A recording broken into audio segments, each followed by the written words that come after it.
Example number 2 है जिसमें हम यूनियन फाइंड आउट करेंगे। उसमें बी पार्ट है, ए पार्ट वाला हम अव्वल ही सॉल्व कर चुके हैं।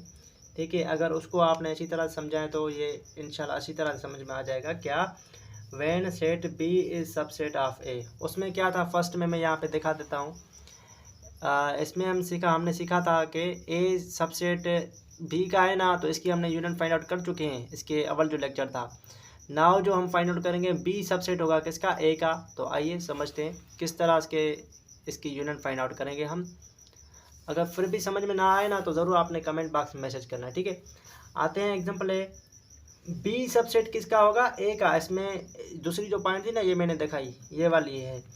If A equals to 2 3 4 and B equals to 3 4, तो ये बी सेट है। ठीक है ना, then represent A union B through Venn diagram. तो ए यूनियन बी को हमने वेन डायग्राम पे शो आउट करना होगा। ठीक है, तो सबसे पहले सॉल्यूशन करते हैं। ठीक है, तो यहाँ पे देखें आप सॉल्यूशन, सबसे पहले आपने एक रेक्टेंगुलर शेप बनाना है। ठीक है, फाइंड आउट क्या करेंगे, ये यहाँ पे यूनिवर्सल ज़रूर लिखना है आपने, A union B find out करेंगे। ठीक है, A union B find out करना है ना, तो क्वेश्चन में क्या है, when set B subset of A. यहाँ पे देखें, जब पहले सेट के सारे एलिमेंट्स बी सेट में मौजूद हों तो उनको हम सबसेट कहते हैं। बट इस पॉइंट में क्या कह रहा है, बी ए का सबसेट है। तो बी तो यहाँ पे लिखा हुआ है ना, 3 4 इसके सारे एलिमेंट्स में मौजूद है ना, तो यहाँ पे देखें बी सबसेट है किसका, ए का। इस तरह से यहाँ पे मैं लिख देता हूँ, बी सबसेट है किसका, ए का सबसेट है। इस तरह से ये बात कह रहा है। ठीक है, आ रही है ना समझ में बात। तो आते हैं, सबसे पहले जो सबसेट की जो सिंबल होती है, फिगर होती है, वो ये होती है। सॉरी, सिंबल नहीं, फिगर। ये सबसेट की फिगर होती है। ठीक है, मैं अव्वल भी बता चुका हूँ इस तरह से। ठीक है, मुझे ड्राइंग तो अच्छी तरह से नहीं आती, बट ये सबसेट की क्या होती है, फिगर होती है। ठीक है, तो क्या कह रहा है, बी सबसेट है ए का। जो छोटा होता है ना, ये छोटा है, ये बड़ा फिगर है, ये छोटा सर्किल है, ये बड़ा सर्किल है। जब छोटा सेट हो ना, वो अंदर लिखते हैं और बड़ा सेट बाहर लिखते हैं। बी सबसेट है ए का, तो इसके सारे एलिमेंट्स इसमें प्रेजेंट है ना, तो बी सेट को हम किस तरह इसके अंदर लिखेंगे। ठीक है, बी सबसेट है किसका, ए का, तो बड़ा क्या आ जाएगा, बाहर आएगा। तो बी और ए में जो कॉमन एलिमेंट्स हैं ना, वो इसके अंदर रखेंगे हम।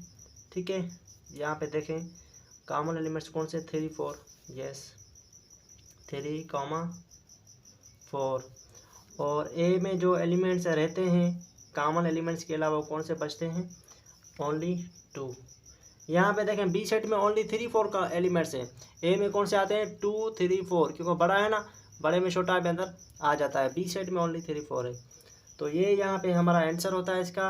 ओनली नाउ हम क्या करेंगे, इसको कलर्स करेंगे। ठीक है, तो कलर्स जो अंदर वाला है ना, इनको हम ब्लू कलर करते हैं। आप कौन सा भी कलर करें, ये आप पे डिपेंड है। ठीक है, इसके बाद इसको मैं कलर्स करूँ तो आपको SW भी एक दूंगा, वो आप सोल्व करें अच्छी तरह से, कोशिश करें, मुझे भेजें। ठीक है, नंबर डिस्क्रिप्शन में गिवन होगा, या व्हाट्सएप ग्रुप ज्वाइन करें, वहाँ पे मुझको भेजें, मैं आपको अच्छी तरह से चेक करके बताऊँगा। ठीक है, इसको कलर्स करें, बाद में हम आते हैं, इसको भी कलर में पास करता हूँ। तो यहाँ पे देखें हमने ये वाली पॉइंट फाइंड आउट की है, जब बी सबसेट होगा ए का, तो इस तरह से हम फाइंड आउट करते हैं। अगर ए सबसेट हो ना बी का, तो ए को अंदर रखते हैं, बी को बाहर रखते हैं। अगर बी सबसेट हो ए का, बी ए का, तो बी अंदर रखेंगे, ए को बाहर रखेंगे, इस तरह से। तो ये आंसर होता है। ठीक है, मैं यहाँ पे लिखता हूँ इस तरह से। उम्मीद है कि अच्छी तरह समझ में आ गया होगा। इंशाल्लाह जो हम नेक्स्ट जो इसके बाद एग्जांपल होगा वो ये होगा, हम फाइंड आउट करेंगे, थर्ड वाला होगा, ये होगा ए एंड बी डिस्जॉइंट हो गए, इसकी यूनियन हम कैसे फाइंड आउट करते हैं। फाइनली मैं आपको SW दे देता हूँ, जो आपने इस पॉइंट पे सोल्व करना है, मुझको भेजें ज़रूर। आपने क्या फाइंड आउट करना है, A union B find out करना होगा। किसका, ए इक्वल है A B comma B equal है A B and C, sorry यहाँ पे ओनली ए, ठीक है।